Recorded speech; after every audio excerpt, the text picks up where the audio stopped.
This time last year, Victoria was a very different place to live. And for those who may have erased the memory of the past 2.5 years, we think it's worthwhile taking a trip down memory lane and see what the state was like then compared to now, and how health and manufactured fear was used as a weapon to control and manipulate Victorians. Well, joining us to take that trip down memory lane is the Informer's political editor, Anchor Sahin. Welcome, Anchor. Hi, Michael. Now, is Victoria still a different place to what it was a year ago? Yes, it's still different. And if you're asking the question, within the framework of, is Victoria different now compared to pre-pandemic? Yes, definitely. And is it also different to how it was a year ago? The answer to that would be yes as well. A year ago now, we still had those QR code check-ins everywhere. We had the majority of businesses asking to see papers. There were travel restrictions still in place nationally for some Australians, and also for people coming into the country who weren't Australian citizens or permanent residents. And there was, I guess, it was only about a month and a half after the reopening of Victoria, after our sixth and most harmful and destructive lockdown. So there was an element of caution. Some people were still scared. The fear mongering hadn't stopped. There was talk. I remember last year around this time, there were rumors that there could be further mandates, or there could be another lockdown in the horizon if the case numbers got up to a certain level. Nobody knew. There was an atmosphere of uncertainty, and also fear, not fear of COVID-19, mind you, fear of what the government could do again based on their track record. Yeah, we quickly turned on each other, didn't we, as a country? Those in different camps really became divisive. And I can say that that's probably still going on to some extent. Especially on social media like Twitter, you can see that division very easily. People are very quick to attack each other. There seems to be people who have chosen their camp, and they're stuck with their views. They won't budge.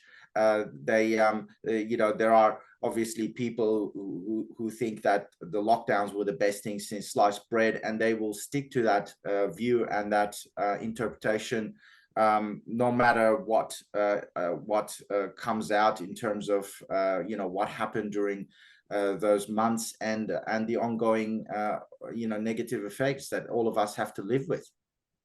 It's hard to understand the people who won't find fault, who are scared to look back and use hindsight. And as we know, hindsight's always 20/20, but can't admit if the lockdowns were right in the beginning, then they must be wrong now with higher death rates and more cases to not be there. Or so they're either right in the beginning and wrong now, or wrong now, and you can't have it both ways, surely. I think those people who stick to the narrative that lockdowns were the right thing to do, that they were necessary, and that they saved lives are finding it very difficult to now go back and reevaluate on the basis of what we have all seen and experienced since the reopening of Australia. What we have seen since the reopening is the vaccination rates being a certain percentage didn't really help keep those case numbers down after the reopening, but also the doomsday scenarios that many of these people who were not in favor of reopening, or not reopening so soon, were peddling, also didn't come to pass. They were talking about hundreds and hundreds of thousands of cases, and also deaths eventually, and those sorts of predictions didn't come true either. So the circulation of the virus in the community was always going to be accepted as part of nature taking its course, and it was. And this is something that many people found difficult to appreciate and admit and understand last year around this time, or even a bit earlier. But now, I guess most people just accept that that's something we have to live with, it as it's an endemic virus now, and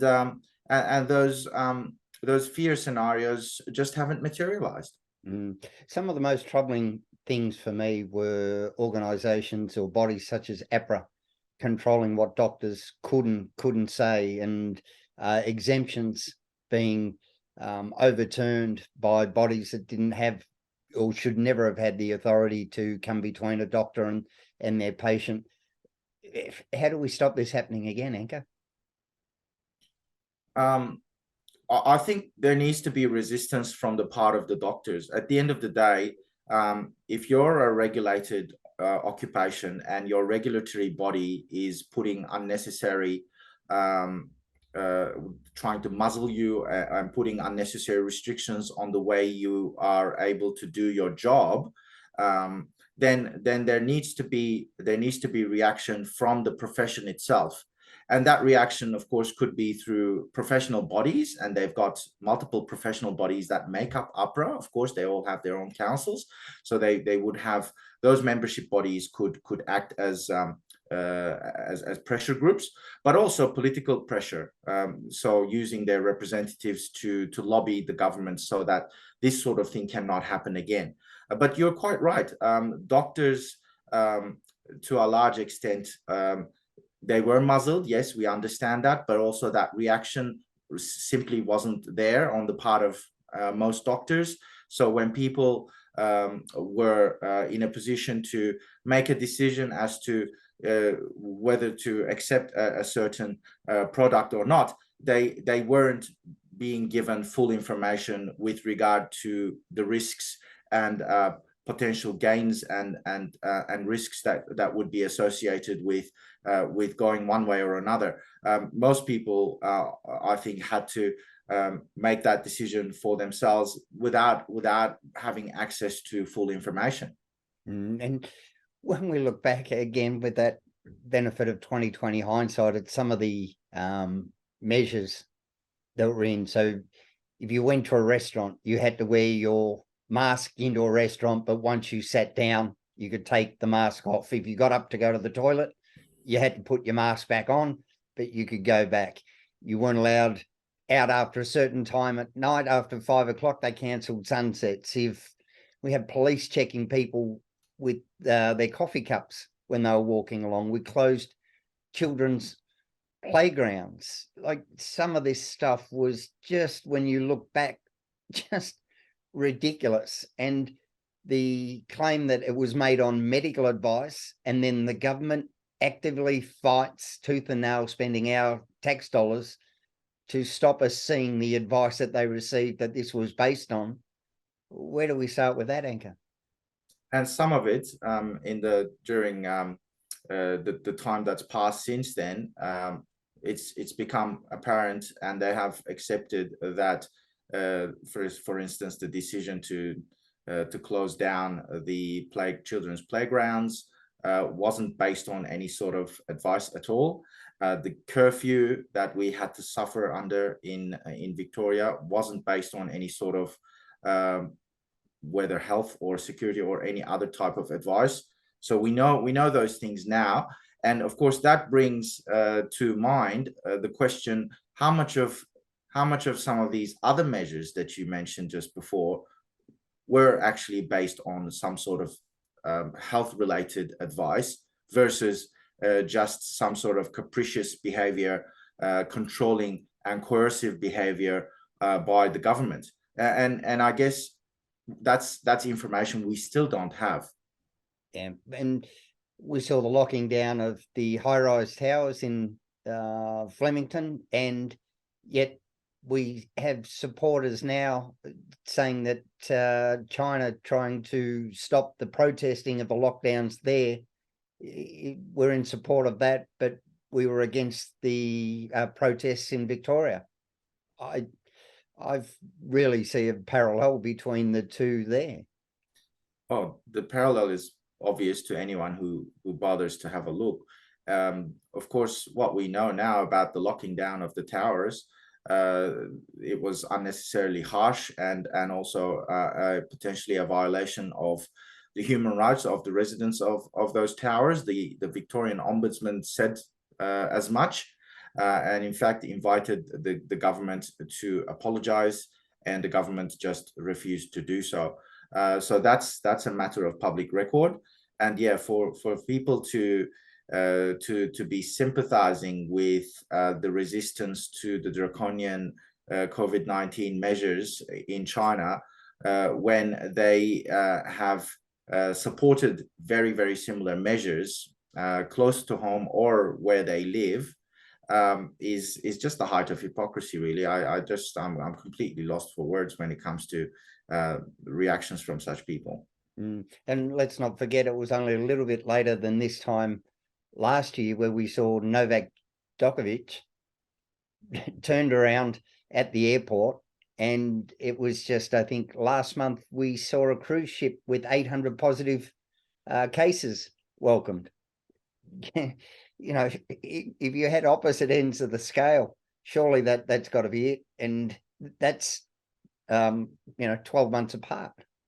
And it's interesting that that they were trying to make Novak Djokovic into some sort of example to scare people away from trying the same thing as he did. He was a perfectly healthy individual, a sports person, who had a valid visa to come to Australia, and he had presented his information accurately to the authorities. He had been given his visa on that basis.